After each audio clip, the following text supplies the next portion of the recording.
एक कंपनी हुआ करती थी जो पहले साइकिल बनाती थी, बाद में यही भारत और दुनिया की सबसे बड़ी टू व्हीलर मैन्युफैक्चरर बन गई। इतना ही नहीं, होंडा से रिश्ता टूट जाने के बाद भी इसने अपनी रेपुटेशन को बरकरार रखा। तो सुनने में लग रही है ना एक हीरो की कहानी। जी हाँ, आज की वीडियो में हम इसी हीरो की कहानी को डिस्कस करने वाले हैं। तो चलो शुरू करते हैं।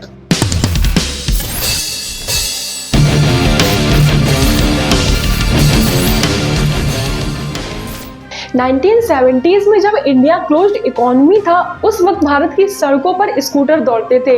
मोटरसाइकिल वो तो एक लग्जरी हुआ करती थी जिसको कुछ ही लोग अफोर्ड कर पाते थे। ये बदलाव का दौर था, लेकिन भारत की जो सड़कें थी वो अभी भी रिवॉल्यूशन मांग रही थी।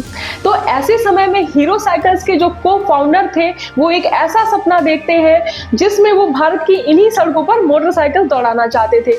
लेकिन मोटरसाइकिल बनाना क्या इतना आसान था?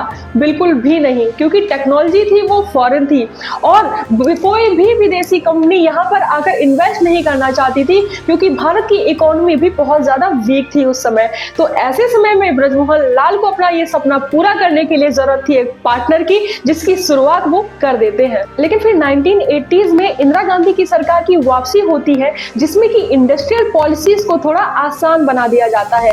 यानी कि फॉरेन प्लेयर्स को ये परमिशन दे दी जाती है कि वो भारत में आकर इन्वेस्ट कर सकते हैं, लेकिन कुछ शर्तों के साथ में। वहीं दूसरी तरफ ब्रजमोहन लाल मुंडाल अपने पार्टनर को ढूंढने का काम शुरू करते हैं। तो सबसे पहले वो जाते हैं यूरोप, लेकिन उनकी प्रॉब्लम को कोई भी नहीं समझता कि भारत में जिन बाइक्स की जरूरत है वो फ्यूल इफिशिएंट होनी चाहिए। तो यूरोप में उनका प्लान सक्सेस नहीं होता। उसके बाद वो अपनी नजरें ले जाते हैं जापान की तरफ, जहां ऑलरेडी कई सारी कंपनीज पहले ही भारत की कंपनीज के साथ में टाई अप कर चुकी होती है, जैसे सुजुकी टीवीएस के साथ में, यामाहा स्कॉइस के साथ में। तो ऐसे समय में मुंजाल की नजरें जाती है होंडा मोटर कंपनी पर, जो उस वक्त दुनिया की सबसे बड़ी मोटरसाइकिल मैन्युफैक्चरर थी और ये अपने शानदार इंजन के लिए जानी जाती थी। देखने में तो एक परफेक्ट पार्टनरशिप लग रही थी। ऐसा लग रहा था कि ये एक बहुत ही शानदार पार्टनरशिप होने वाली है, क्योंकि जहां होंडा के पास बेहतरीन इंजन की टेक्नोलॉजी थी, वहीं हीरो के पास में भारत की मार्केट की अच्छी खासी रीच थी। तो इसके बाद मुंजाल जो है वो इंडियन एम्बेसी की मदद लेकर होंडा के एग्जीक्यूटिव्स के साथ में अपनी मीटिंग को फिक्स करते हैं, जो कि 1982 में टोक्यो में की जाती है। लेकिन जो होंडा के एग्जीक्यूटिव्स थे वो हीरो को लेकर काफी ज्यादा स्केप्टिकल थे, क्योंकि उनको लग रहा था कि एक साइकिल बनाने वाली कंपनी को इंजन की कैसी समझ। लेकिन मुंजाल कन्विक्शन के साथ में बोलते हैं कि भारत अमीर लोगों का नहीं बल्कि फैमिलीज का देश है, और अगर ऐसे में हम उन्हें एक ऐसी मोटरसाइकिल प्रोवाइड करा दे जो उनको वैल्यू दे, तो पूरा देश इसे खरीदेगा।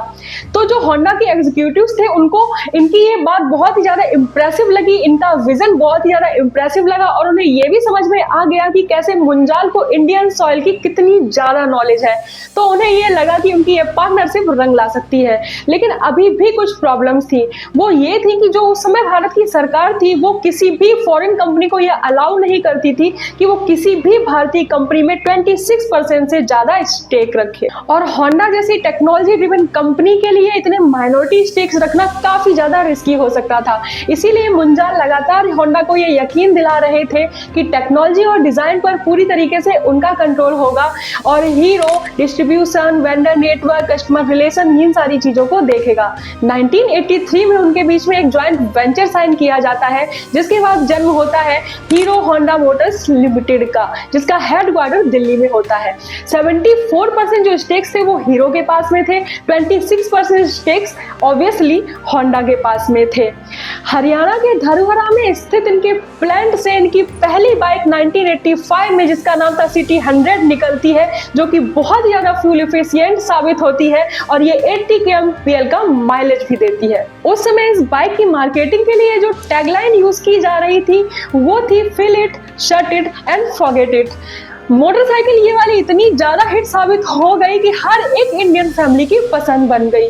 मुंजाल की दोस्तों सिंपल फिलॉसफी थी कि हीरो होंडा की कोई भी बाइक बीच सड़क पर रुकनी नहीं चाहिए, और इसी फिलॉसफी को आगे बढ़ाते हुए उन्होंने स्प्लेंडर, सीडी डीलक्स और पैशन जैसी बाइक्स भी उतारी, जो कि न सिर्फ फ्यूल एफिशिएंट थी बल्कि बहुत ही ज्यादा रिलायबल थी। न सिर्फ बाइक के रूप में उनका एक्सपेंशन हो रहा था बल्कि उनके मैन्युफैक्चरिंग प्लांट्स भी लगातार बढ़ते चले जा रहे थे।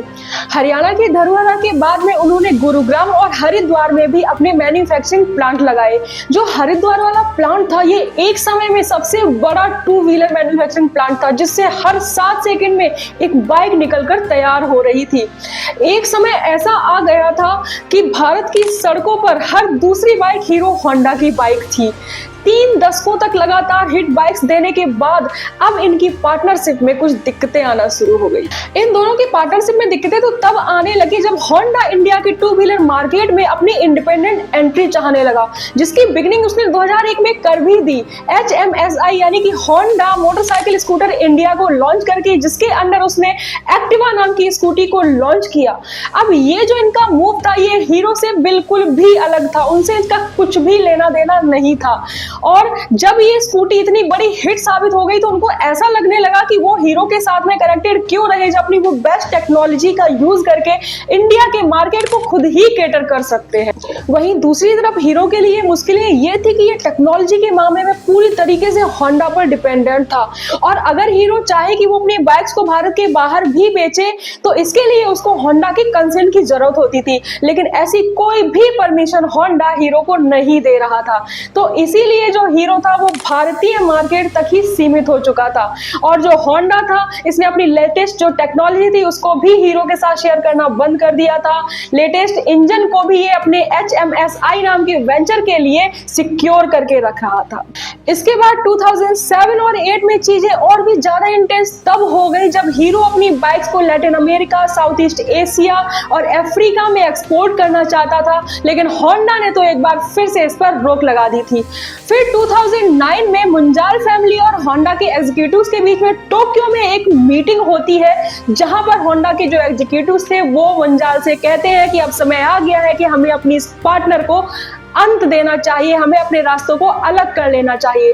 फिर क्या था, हीरो ने 26% स्टेक्स जो कि होंडा के थे उनको खरीद लिया, और इस आइकॉनिक पार्टनरशिप का अंत 10 दिसंबर 2010 को हो गया। हीरो के सामने दिक्कतें ये थी कि वो कैसे अपनी खुद की टेक्नोलॉजी और इंजन को डेवलप करेगा, जिसके लिए होंडा के साथ में एक अग्रीमेंट साइन होता है कि होंडा उनको अपनी टेक्नोलॉजी तब तक यूज करने देगा जब तक कि हीरो अपनी खुद की टेक्नोलॉजी को डेवलप नहीं कर लेता है। लेकिन अभी भी वो अपनी लेटेस्ट टेक्नोलॉजी को यूज करने की परमिशन हीरो को नहीं दे रहे थे। तो जाहिर है कि ये समय हीरो के लिए बिल्कुल भी अच्छा नहीं था, काफी ज्यादा चैलेंजेस से भरा हुआ था। मुंजाल को ये पता था कि होंडा जैसी टेक्नोलॉजी को अचानक से डेवलप कर देना आसान नहीं होगा, इसीलिए उन्होंने 2 स्ट्रेटजीज पर काम किया, जिसमें से पहली स्ट्रेटजी तो यही थी कि उन्होंने ऑस्ट्रिया की AVL नाम की कंपनी के साथ में पार्टनरशिप की। डिजाइन और चेसिस के लिए इंजीनियरिंग नाम की कंपनी जो कि इटली की कंपनी थी उसके साथ में पार्टनरशिप की, और इंजीनियरिंग परफॉर्मेंस के लिए उन्होंने अमेरिका की एरिक बुल रेसिंग नाम की कंपनी से पार्टनरशिप की। अब इस स्ट्रेटजी का फायदा ये हुआ कि उनको एक तो टाइम मिल गया अपनी खुद की टेक्नोलॉजी को डेवलप करने के लिए, और उनको इंजन भी मिल गए। दूसरी स्ट्रेटजी में उन्होंने जो उनकी ऑलरेडी हिट बाइक्स थी जैसे कि पैशन और स्प्लेंडर वगैरह वगैरह, इनको उन्होंने बिल्कुल भी नहीं छेड़ा, क्योंकि ये भारत में ऑलरेडी बेहतरीन सेल्स दे रही थी, और इनके लिए तो हीरो के पास लाइसेंस भी था जिसमें वो होंडा के पहले वाले इंजन यूज कर सकता था।